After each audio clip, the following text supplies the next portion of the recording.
All right, everybody. I'm going to show you how to predict the next stock market crash. This is not clickbait at all. I'm going to be using something called the yield curve. So there's two things I need to say. First is the disclaimer. The yield curve and how it's been used in finance and history and, especially related to predicting crashes. It's actually been classified as a mystery or something that literally the smartest economists in the world have not figured out. So this is my disclaimer. This is my theory on it.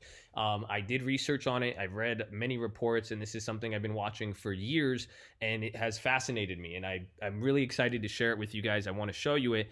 Next, share this with people. I want you guys to, this could help out a lot of people, and it will help clarify the difference now between a correction and crash. And that is something you need to understand here, is that when we see what happened in October, even last August or in 2015, those are minor corrections or large corrections, but not necessarily a crash or something leading to the scale of a large decline.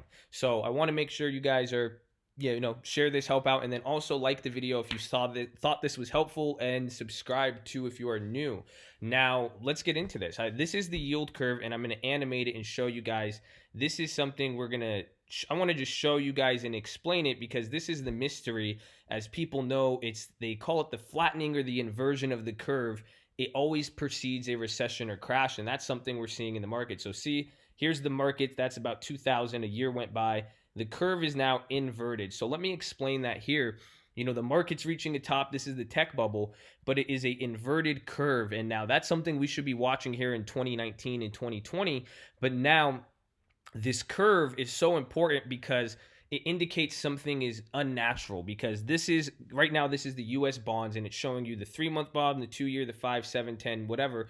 And the whole idea is understanding the difference between the two. So naturally, your short-term rates should be lower than long-term rates. So and it makes sense. The smaller duration, if I give you a 3-month loan, you're going to charge less interest than a 30-year loan, because there's more uncertainty on the longer term versus short term. I have a quicker time frame to collect, and your financial situation isn't going to change.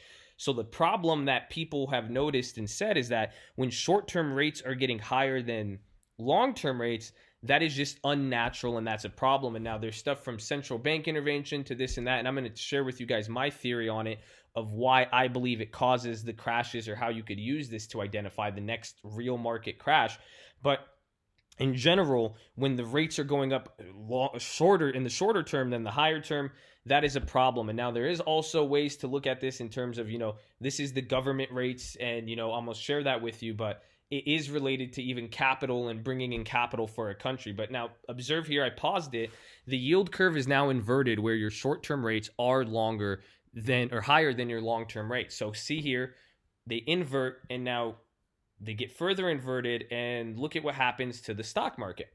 Now the stock market begins to crash, but now you notice that the curve normalizes now, where it goes from flat or inverted and it becomes normal. So you see here, the market's already dropping, and that leads to the next, year crashing, and then continue to see what happens here.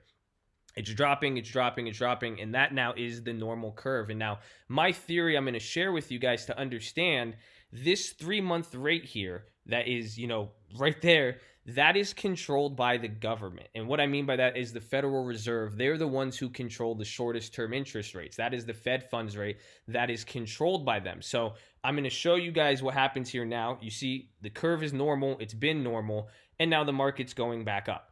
So this is where it gets difficult, because people don't understand, how do you interpret this as a trigger or indicator? And this is what I want to share. And here's my theory. It's based upon the short-term rate, and really it is under the notion that the Federal Reserve knows all. And I believe that. And this is my tinfoil in me, that the government is responsible, or they at least have the data. Now look at here, 2006, boom, you get the curve inverted. So again, it's normal here, right?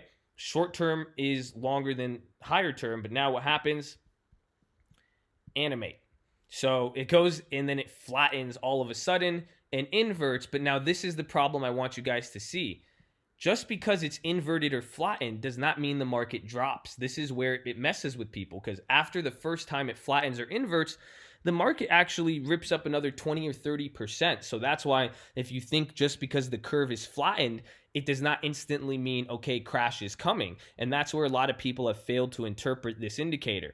So you guys are seeing it, it's flattened, it's flattened, it's flattened. And now what do you notice? The market's hitting an all-time high, but now the curve becomes normal again, and the market starts to come down. So this is now where I'm trying to tell you guys what happens. And every single one of these, it's all linked to central bank. Again, this is my theory. It's linked to the Federal Reserve, central banking, and one crash leads to another, realistically speaking. So this is now coming into 2019. We could fast forward because this is going to be 10 years. You see the curve, and there you go. It goes from normal, and then now as we come here, it's doing the same thing it did reaching the tops of those other crashes. This is where investors are getting worried, and we did see a panic in 2019. The curve's pretty much becoming flat, right? And even then, your 2-year is higher than your 5-year, even up to this day, which is kind of worrisome. But now the curve is still normal for the most part. And here's the question: what's going to happen? And this is what I want to share with you guys.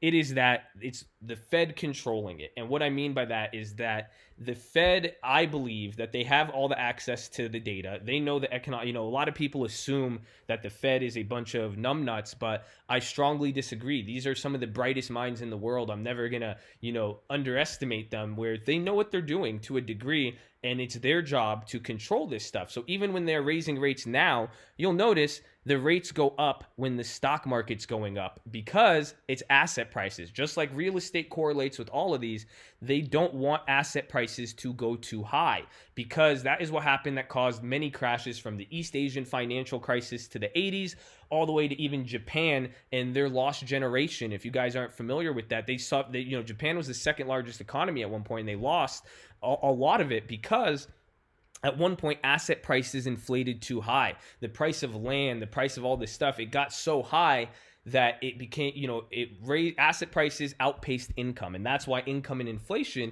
is so important to the people at the Federal Reserve and all the central banks. Because if the asset prices get too high, the income's not there, you taking out loans, and then any sort of hiccup happens, it starts to lead to a domino effect of bad things. So every single time in 2001, asset prices are getting too high, they raise the rates. That's why you see the short-term rates go up. But now think about long-term rates go down, because it makes sense. If short-term rates are going up, the higher the interest, the higher the risk. So when you start to see and bonds are important too, because this is the global money supply to a degree. I'm not referring to actual global money supply, but investors, countries, a lot of people go to bonds as safety, and of any asset, this is where you want to be. But this has a lot of activity and money coming in. So they are trying to raise, as the rates get higher, it's indicating that there's probably more pressure on the short term than the long term, because if you're expecting a short term, recession or problem to happen, it's because then that means, 10, 30 years, a whole cycle, it's actually going to become better because time. That's why the long-term rates go down. But it's the Fed. Pretty much, when they notice that asset prices are getting too high, they raise rates. And this happens every single time. Because again, look at here, 24 in real estate. And I'm going to talk about that. But let me show you guys and give you the answer on how to read the yield curve. This is what you've all been waiting for. You predict it in the sense of when the curve flattens or normalizes, or when it flattens or inverts, that is your trigger to be on watch. But that does not mean you short the market. When would you hypothetically want to short it?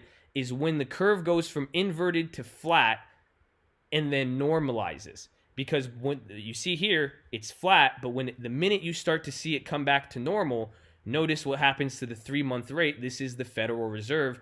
They cut rates. Pretty much the minute, just like what happened today with the ECB, the minute you see them cut rates, the Central Bank of the United States, when they cut the rates, same thing happens here. The minute you start to see them cut rates, that is them interpreting the data, saying, hey, economic growth is slowing, it's bad. They start to cut rates now to spur aggregate demand and growth. So it's literally a basis of the government knows all. You could watch it, but this is what happens. So let me show you guys. I'm going to hide this screen and animate it, and I want you guys to do it with me now. So let's move this to the side here. This is, the markets are, this is live right now too. But I'm going to press animate, and I want you guys to notice, and I'll hide it, and I'll do the same thing. And I've looked at this a lot, but every time it gets me. The whole point is it's like chess. You become in check once it flattens or inverts. So it's normal, normal, normal. You could see it here, but you want to get used to looking at it. But let's see now. So now it's inverted. Check. Do we short yet? No. When do I want to short? When that thing becomes normal again. Let's see. Wait for it. Wait for it. No. Okay, right now. Oh. See, okay, I was a little late to pause it. We would have saw the first normalization right there when they start to cut, and you would have missed this drop, but you would have been able to get in that little pop, and boom, you would have caught the rest of that. So let's try the next one. And now this is what I'm saying as it's coming down here. I want you, this is what I mean as one crash leads to another, and we're going to talk about the real estate bubble, but keep watching. So they're cutting rates all the while, but the market's still dropping because, again, and they're going to keep cutting to spur growth. And, well, I'll show you here as that leads into 2002, you'll see this becomes 2003, 4, 5. Notice what, or think back to what real estate was doing. It became low rates and money was everywhere. Everyone got rich because they started cutting rates and making it easier to get your hands on dollars, and we're spurring it, and that's how one crash leads to another. So let's keep watching now. Let's watch for our trigger of waiting for it to flatten or normalize, or flatten or invert, and then again, when it normalizes and you see the Federal Reserve cut, that is your indicator. And now this has been done by studies, and I've seen one study explain it by the San Francisco Federal Reserve, but a lot of people have different theories on this, like I said. And you'll even see in 2006, like watch now, it's normal, it's normal, it's normal. It's going to flatten out of nowhere. That's because, wait for it, right there, boom. So it's flat and normal. Do we short yet? No, but this is our trigger but it flattened because they introduced the first 30-year bond that wasn't existed before. And again, in 2018, we issued the new 2-month bond. So here it is, wait for it, and boom, I'd short right here.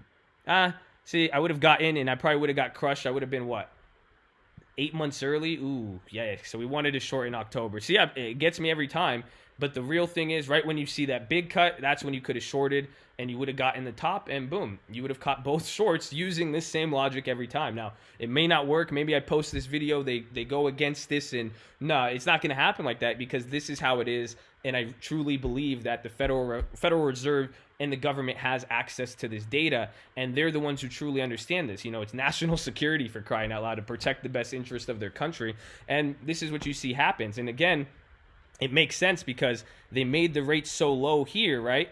Everybody was making money, rates are low, but now take a look. Why did they start raising rates around 2004? Real estate prices were going crazy, stock market was going back up again, but mainly real estate. So they start raising rates because they don't want asset prices to go too high, but 2005, 2006, they're still going up. They needed to keep raising. And that's why even after 06, it still kept going up. So that's why just a flattened or inverted curve, you guys might see it. We might get to that soon. It doesn't mean the crash is coming, but it could be a correction. And who knows? I've compared our market now to 2000 and 2001 because we might see a drop first. And then if they do succumb to it and we start to see a cut, that's it. But pretty much the minute you see the Fed cut after we get flattened or inverted, that is the problem. And that is the Federal Reserve announcing, hey, we really do believe there's a problem here. So hopefully that's quick and simple. Like I said, hopefully that's quick and simple. I've made this video and it sucks I didn't get the sound on it the last time, but this is the 13-minute explanation. There's a lot of economics and background and understanding economics and stuff. I gave you guys the quick version, but I wanted to show this to you. Hopefully it blew your mind. Hopefully this helps you, but this is now to give you guys a distinction of what you're chasing, either a crash or a correction. And there's a real clear distinction and there's real underlying hard data. And this is just macroeconomics and global economics in general and how it interacts. And you got to know a few things or two, but that's what I'm watching. I'm going to be watching the yield curve. We might have some fun in between there, but that's not going to signal the big one that everyone's waiting for. This is my indicator that I'm looking for. So hopefully you guys enjoyed this. Like the video if it was helpful. Subscribe for new videos, but please share this with people and hopefully educates them and gets them excited, because this is something I look at. It's like, wow, I could have saved my family a lot of money in the bubble, and I wasn't really trading around here. I started to trade in '07, but I was new and I was really ignorant to this. So hopefully this helps you guys. I think this could save a lot of people. And again, this is just my theory too. Don't take this as factual, but there is some evidence. But at the end of the day, this is They literally define the yield curve as the most mysterious indicator. Some of the smartest in the minds in the world have not figured this out yet. This is all speculation on my part, but hopefully you see where I'm coming from. I'm banking that the government knows all, they control everything, and I'm going to profit off that. So I love you guys. Peace.